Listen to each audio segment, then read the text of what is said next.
Good evening, ladies and gentlemen. I'll be your host for tonight's episode of The American Dream. And on tonight's episode, we have a very special guest, 56-year-old librarian for the Philadelphia school system who, in her teenage years, fought against segregation in her public school and associated herself with the NAACP, the National Association for the Advancement of Colored People.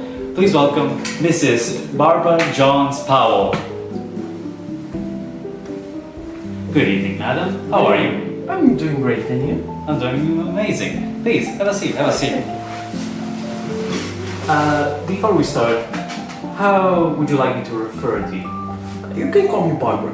Okay, Barbara.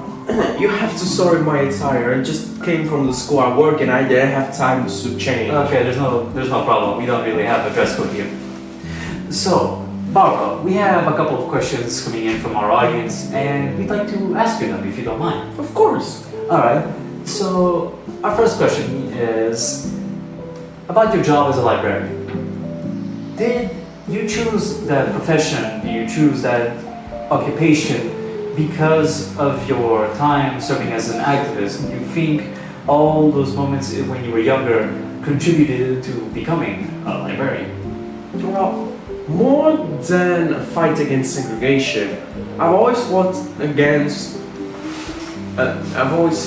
for education, for equal rights in education.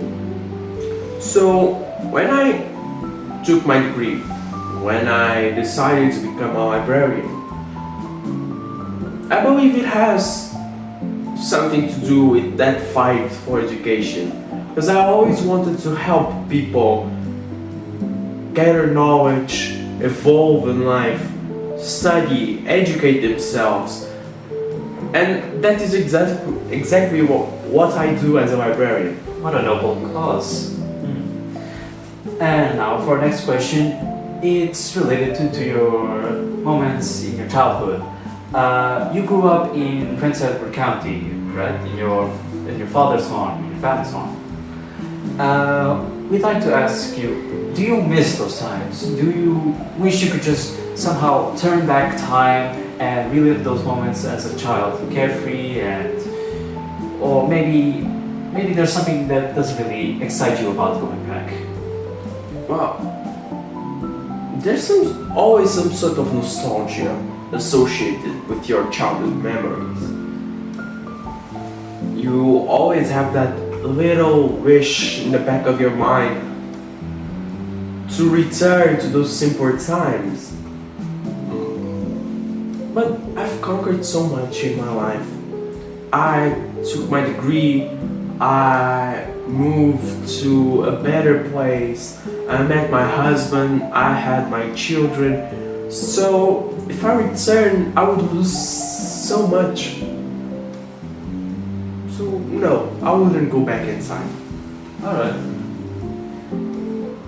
And now, this is about your time at Motown High School, where you organized a strike alongside all 450 students of yours, classmates, whatever, to march down to the town courthouse and demand equal rights between all black and white students, still as a juvie of the above. How would you feel about that? How did you expect to come out of that situation, and what motivated you to do that? How bad were the conditions that you had to gather an entire legion of your classmates and demand that the conditions be renovated, be equal? The difference in conditions between the all white and all black schools was gigantic. It didn't make sense. My school was constructed to house. Oh, bless you. Thank you. Let me. Oh, you forgot your handkerchief. I forgot my handkerchief. No problem. You go. So it was constructed to house around 220 students, something like that. At the moment of my entry, in the moment I've chose to fight against it, it housed 451 students. So more what, you than were, the double. so you were all huddled up inside of the classroom? We had to. If we wanted to study, if we wanted to evolve, we had to. It rained in the classrooms. In the winter it was cold. In the summer it was hot. You weren't comfortable in the classrooms. Not even a ceiling fan? No. None? Alright, on to the next question. I'm guessing this one was bringing you a little bit of trauma. So you had an uncle, Mr. Vernon Johns, who was also a civil rights activist. Do you think he was one of the major influences that led you down this path of social justice? Well, your family always has some sort of influence in your life. You can't grow with someone and don't take a part of them with you. But my uncle was a special case. My uncle was the one who influenced me, who taught me the history, who influenced me to study, and who taught me some of it himself. The history of my family, of the black people, of so many other families all across America and in the world. So yeah, he has something to do. He's the origin of the major interest in that. He was like your wise mentor, in another word. Yeah. Alright, and we'd like to apologize because this next question is a bit more sensitive. I hope you don't mind. Due to your involvement with the NAACP and the integration movements, you inevitably became a target of the KKK, the Ku Klux Klan. What kind of impact did that have on your life? Well, I think it was a major event in my life.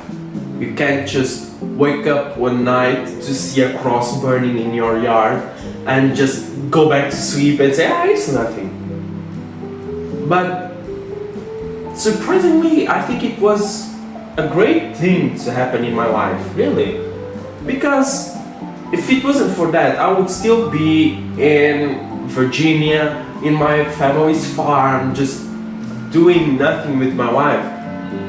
But due to that attack, my family had to send me to Montgomery. In Alabama? Yeah, where I took my degree in librarian science, where I met my husband, where I had my children, where I work, where I live, and it helped me grow up, it helped me to become stronger and to fight with stronger hands against the segregation, against the division between races. Alright. And time's running out, surprisingly. Well, Barbara, we're gonna just quickly go over this last question, and it's related to your kids. Don't mind again? No, of course not. So you're currently married and have 5 kids. Congratulations. We'd like to ask you, do you expect them to follow your path? Do you expect them to become social rights activists and fight for justice as you have? Well, as a parent, you always have some sort of expectations. You can fight against it. And you always wish the best for your children. You wish for them to do what they like, what they want. But when it comes to this sort of matters, I don't expect my children to become anything. I don't expect them to become activists for the civil rights, nor any sort of activist. The only thing I've always taught them was that if you find something that you truly wish to protect, if you truly wish to fight for, then do it. It doesn't have to be in an activist mannerism. You don't have to go on national TV. You don't have to do all those sort of manifestations with thousands of people. You don't need to get arrested for doing it. If you protect it in your household, in your street, in your community, in your social circle, it all happens, it all helps the cause. So, even if what they're fighting for is against your principles, against your motives, against your morals. But that's because I was taught in a way and they were taught in another. We can have equal thoughts. So if they defend something that goes against my morals, then I won't help them protect it. But if they wish to, if they think it is the right thing, You won't stop them. I won't stop them unless it will incur in hardships for them. Alright, mother's love knows no bounds, I suppose. Alright, this is Barbara. We'd like to thank you very much for your time here in the show. And if you like, there's some coffee over there. I'm not sure if you're tired. And have a good night. Thank you. And good night to you too, ladies and gentlemen. And I hope to see you on the next episode.